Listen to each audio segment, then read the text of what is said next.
What's up, folks? We're back with an absolute banger of a video today. It's a little bit different, but today we are going to be reacting to these crazy hot takes on Reddit, the Ohio of the internet. We're going to decide if these takes are valid or if they're cooked. So yeah, let's get into it, and I'm sure there are going to be some absolutely atrocious ones and some ones that actually have some merit. First one we got: the Chiefs will not win the AFC West. I like the way this guy thinks. I actually made a full video breaking down why I think that the Denver Broncos actually will win the AFC West. Did I say East? My bad.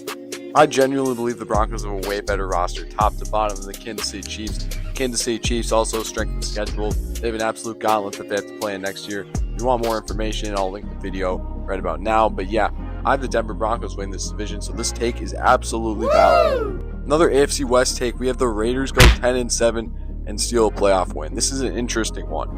The Raiders have some interesting pieces on offense. You got Geno Smith, of course. He can really sling the rock. You got Brock Bowers. You got Ashton Jeanty. But I'm going to say this take is cooked because I genuinely think the Raiders are the worst team in this division. The less experienced team. You got the Chargers. They're solid as well. The Chiefs are the Chiefs, and the Broncos will win the division. That's already 6 losses. I think they'll get swept by all these teams. Maybe a win against the Chargers or Chiefs. This take is cooked. It's not terrible, but I just don't see the Raiders being that good of a team this year. I think they'll surprise some people and show some flashes that they can be good down the line. But yeah, they're just too young, too inexperienced, and Geno Smith isn't quite that guy. Actually, I take that back about Geno Smith. It's not going to work when Jacoby Myers is your wide receiver one. Nothing against Jacoby Myers. It's just they need more help. Interesting take. We have the Jaden Daniels going to have a sophomore slump, and the Commanders have a losing record. The sophomore slump seems to be real, as CJ Stroud was pretty bad last year, but I think it's more of a myth than people realize. I do not think Jaden Daniels will have a sophomore slump. Of course, it will be hard for him to put up the numbers he did last year without Terry McLaurin if he seemingly gets traded. I don't think Terry McLaurin's going to get traded. For that reason, this take is cooked, and I think that Jaden Daniels will have a really good season next year and maybe even be an MVP candidate. Who knows? Sure, I think Jaden Daniels could regress, but a sophomore slump enough to having a losing record is just not going to happen in this offense. He's too well adjusted to this Commander's system, and I just think he's too good down a sophomore slump like the others that we've seen in the past. So I'm going to say this take is cooked. Again, when I say cooked, I don't mean it's a terrible take. I just don't agree with it.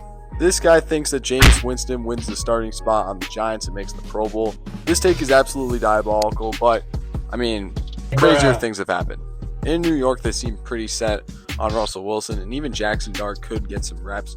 I'm not sure if they're really even considering Jameis Winston to be a starter, but if you put him in this Giants offense, boy, is he going to have a good time with Malik Neighbors. He's a guy that just bombs the ball down the field. He almost had 400 yards in one game against the Broncos last year.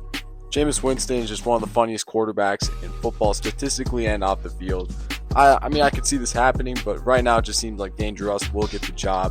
And for those reasons, I don't think Jameis Winston's going to make the Pro Bowl. This take is cooked. This guy says that Nick Chubb is going to make the Browns look stupid for giving him up. For those who don't know, Nick Chubb actually under the radar signed with the Houston Texans as he was a free agent this offseason. And I'm going to say that this take is actually valid, and here's why. Sure, it might seem like Joe Mixon has this running back room at unders. Nick Chubb has been seen taking first-team reps at practice with the Houston Texans. DeMeco Ryans loves him. Maybe we see Nick Chubb take the job from Joe Mixon. I know his legs are kind of made of glass, but he's been practicing fine, which is a great sign to see. Anyways, the reason this take is 100% valid is the Browns are definitely going to miss a guy like Nick Chubb.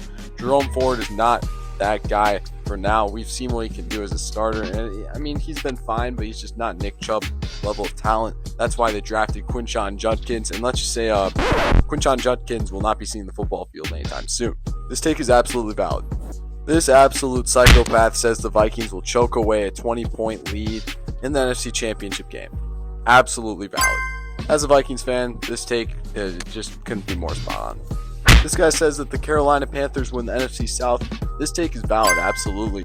Do I think the Tampa Bay Buccaneers are actually going to win the division? Yeah, I do. But I do think the Panthers will make it way closer than people think. Even the Falcons have a chance at this division. Bryce Young is a dog. Ted McMillan is a dog. Chuba Hubbard's a dog. This offense is full of dogs. And the defense is really underrated. Top 5 cornerback in the league, arguably J.C. Horn. You got Derek Brown anchoring the defensive line. This team is really underrated. I could see them making a run at this division. This take's valid. Alright, there's a lot to unpack with this take. Steelers become a pass-heavy team as Aaron Rodgers calls his own plays and causes some locker room drama. The last pass of Aaron Rodgers' career results in a pick six as the Steelers are once again knocked out in the first round of the playoffs by the Baltimore Ratbirds. I'm assuming that's the Baltimore Ravens. And yeah, this is absolutely going to happen. If I was a gambling man, I would put all my money on Aaron Rodgers causing some sort of locker room drama with DK Metcalf and all those hooligans in Pittsburgh. Yeah, and Aaron Rodgers throwing a pick six on his last play would be absolute cinema against Baltimore in the first round. You know the drill with the Steelers. They're going to make the playoffs. They're going to get bounced in the first round. This is a valid take. Lions miss the playoffs. Absolutely not. The Lions are far and away the best team in this division, possibly the best team in the NFC. This team is absolutely going to make the playoffs, and yeah, they're not missing the playoffs. This take is cooked, and let's move on. This guy says Travis Hunter will win both Offensive Rookie of the Year and Defensive Rookie of the Year. This take is cooked because I've Offensive Rookie of the Year, Ashton Gianti's winning that thing. Defensive Rookie of the Year, Abdul Carter's got that wrapped up. There are just better players on the offensive and defensive side of the ball. Sure, I know what Travis Hunter can do is absolutely insane. How he's going to be able to play both sides of the ball in the NFL, I have no idea. But he's just not the best prospect at either of them. He's very good, don't get me wrong, but Abdul Carter and Ashton Gianti both exist. So for those reasons, this take is cooked. Let me know in the comments if you want to see more hot take videos like this. Send your hot takes into the comments and maybe I could react to your hot takes. But yeah, thanks for watching and make sure to subscribe if you want to see more football content like this. And we'll see you next time.